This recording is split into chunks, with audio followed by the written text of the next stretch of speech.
બનાસકાંઠાના વ્યસ્ત ગણાતા થરાદ ડીસા હાઈવે ઉપર આજે અકસ્માતની એક એવી ઘટના બની જેણે સ્થાનિકો અને મુસાફરોના શ્વાસ અદ્ધર કરી દીધા હતા। ભારતમાલા સર્કલ પાસે સર્જાયેલા અકસ્માતમાં ટેકનોલોજી અને ગતિના સંઘર્ષ વચ્ચે સદનસીબે માનવ જિંદગીઓનો બચાવ થયો છે। ધોળા દિવસે બનેલી આ ઘટનાએ હાઈવે ઉપરની સુરક્ષા અને સાવધાની સામે ફરી એકવાર સવાલો ઊભા કર્યા છે। થરાદ ડીસા હાઈવે ઉપર વજેગઢ પાસે આવેલા ભારતમાલા સર્કલ નજીક આજે એક ટ્રેક્ટર અને જીપ ગાડી વચ્ચે જોરદાર ટક્કર સર્જાઈ હતી। ઘટનાની મળતી માહિતી મુજબ ભારતમાલા સર્કલ પાસે માર્ગ ઉપર નડતરરૂપ વૃક્ષોનું કટિંગ કરવાની કામગીરી ચાલી રહી હતી। આ કામગીરી દરમિયાન વાહનોની અવરજવર વચ્ચે અચાનક ટ્રેક્ટર અને જીપ ગાડી એકબીજા સાથે અથડાયા હતા। ટક્કર એટલી જોરદાર હતી કે અકસ્માત બાદ હાઈવે ઉપર ટ્રાફિક જામના દ્રશ્યો સર્જાયા હતા।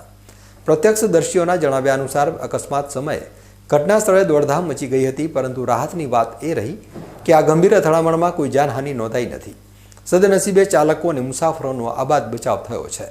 અકસ્માતની જાણ થતાં જ આસપાસના લોકો દોડી આવ્યા હતા અને વાહનોને માર્ગ પરથી હટાવી વાહન વ્યવહાર પૂર્વવત કરવાના પ્રયાસો હાથ ધર્યા હતા। હાઈવે ઉપર જ્યારે જાળવણીની કામગીરી ચાલતી હોય ત્યારે વાહન ચાલકોની સાવચેતી કેટલી અનિવાર્ય છે તે આ ઘટના ઉપરથી સ્પષ્ટ સમજાય છે। ભારતમાલા સર્કલ પાસે બનેલો આ અકસ્માત એક ચેતવણી સમાન છે।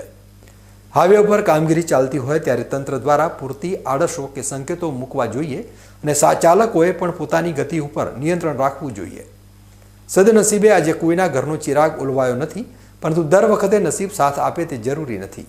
ટ્રાફિક નિયમોનું પાલન અને સાવચેતી એ જ અકસ્માતથી બચવાનો શ્રેષ્ઠ ઉપાય છે।